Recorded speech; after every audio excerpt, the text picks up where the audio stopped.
Wish I never had to let you go. Hey guys, Malibu Darby here today with a very different video. We are not talking about beauty. We are not talking about fashion. We're not doing a product review. Today I'm going to be talking about cosmetic surgery.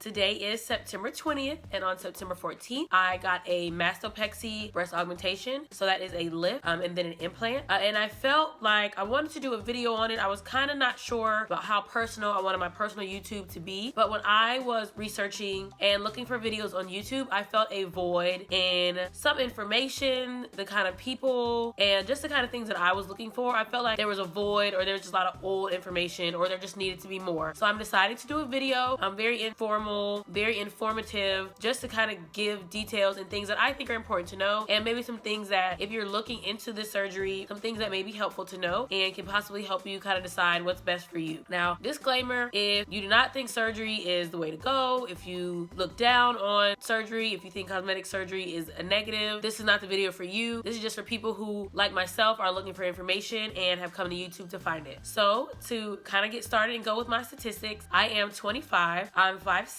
I'm 165 pounds, 160 pounds, give or take how that week's been going for me. And I got 545 cc's of silicone, high profile, over the muscle in one implant. And in the other, I have 455 cc's moderate profile. And these are Sientra implants, which is a kind of implant if you're looking into different implant styles. I went with silicone. It's what the doctor and I both felt were best for me and my build. You'll hear a lot of different people say why they think something is best, especially when it comes to over and under the muscle. My best suggestion is to consult with your doctor. Everything is different for your body type, for your build, and for your lifestyle. Never go with what you hear is best, or saline ripples more, but silicone is less safe. There's been so many advancements in silicone and saline and just the procedure overall that I'm pretty sure you can figure out what's best for you. I went to Dr. Larsen of Buckhead Plastic Surgery in Atlanta, Georgia. I've known some people who went to him. I was impressed with his work. He was outstanding. His facility and his nurses were amazing. I was really happy with just the overall bedside manner. I will always say, look at who you're going to, look at their work online, ask as many questions as you want. I was impressed with his response time of calls, of emails. So far in the process, I would definitely recommend him. So I had some pre-op videos and things filmed, but my phone deleted a lot of things, including that. So I'm just going to kind of backtrack. Tomorrow will officially be 1 week. Today I had my 1 week post-op appointment, so I'm just checking in on how everything's been going. So I want to start with kind of your pre-surgery stages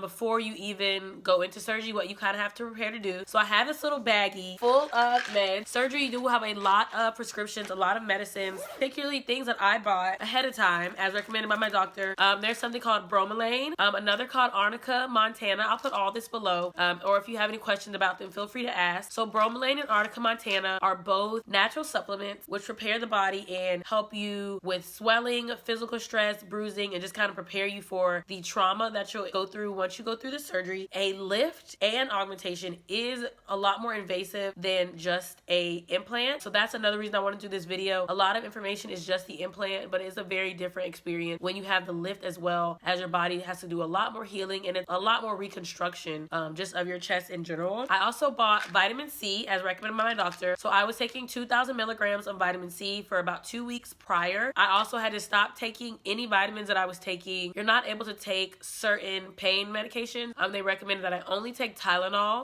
Anything that's blood thinning, you have to stop taking birth control about a week or so before, and your doctor will go over all these things with you. I didn't have any problems with any of the preparatory things. I personally drank a lot of water, and I stopped eating meat for a while. That's not required. I just wanted to be in tip-top condition going into surgery. So kind of prepping your body for the healing process after. You can't drink. It varies. Some people say 2 days before, a week before. I'd say 2 weeks before, as alcohol can stay in your system for a while and it's a blood thinner. So to me, just being your safest is most important. What you'll get at your pre-op appointment is you'll get a lot of medications.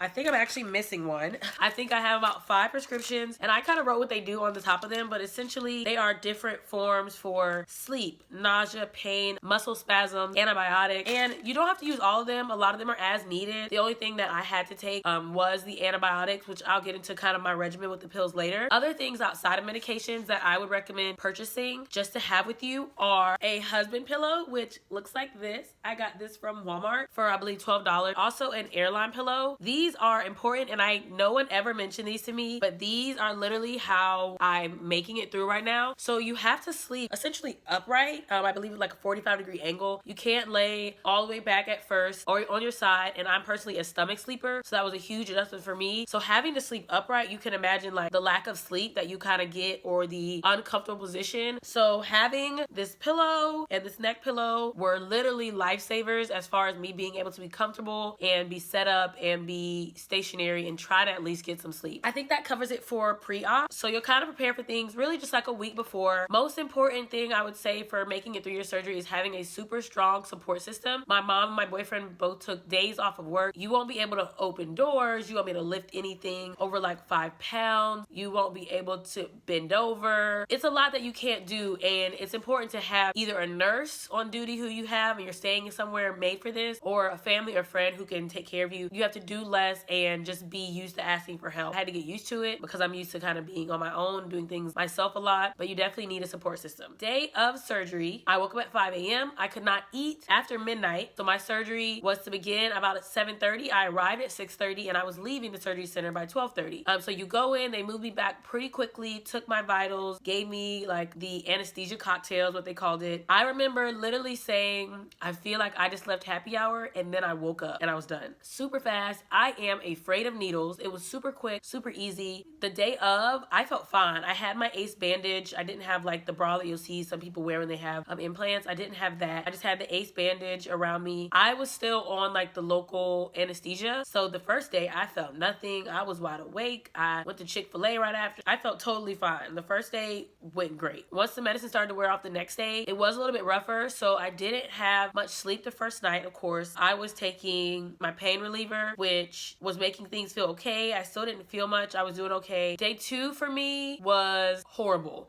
Day 2, I went to my post-op appointment, and they just kind of went over some things with me. I felt nauseous. I felt lightheaded. Eating was rough. Something that you'll learn is that the pain meds will make you constipated. I know that might be TMI, but if you're really looking into the surgery, that is something you have to deal with. Generally, your doctor will notify you of different stool softeners like Colace or teas or things like that that'll help you, because the medications will make it hard for you to go.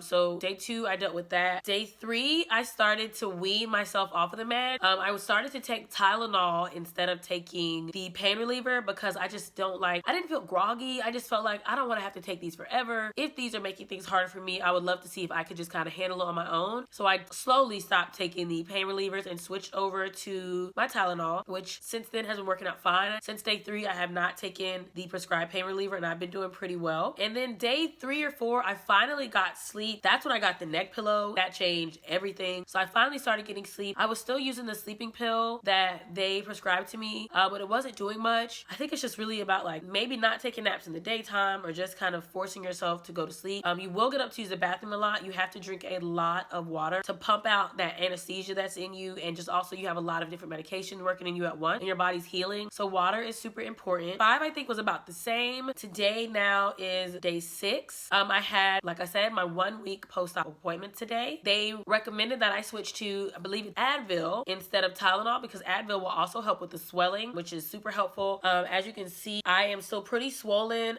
They're still pretty high. I still have quite a bit of dropping and fluffing to do, which you'll hear a lot as you research surgeries. I did do a anchor incision, so my incision goes around, down, and then under. I have not seen how that scar looks yet based on what I've seen from him. He does pretty minimal scars, so I'm excited to see what they do look like. Some things that I definitely want to hit on that I didn't know the severity of. The massages that people mention when they say dropping and fluffing, they are intense massages. So it's not just like poking around here.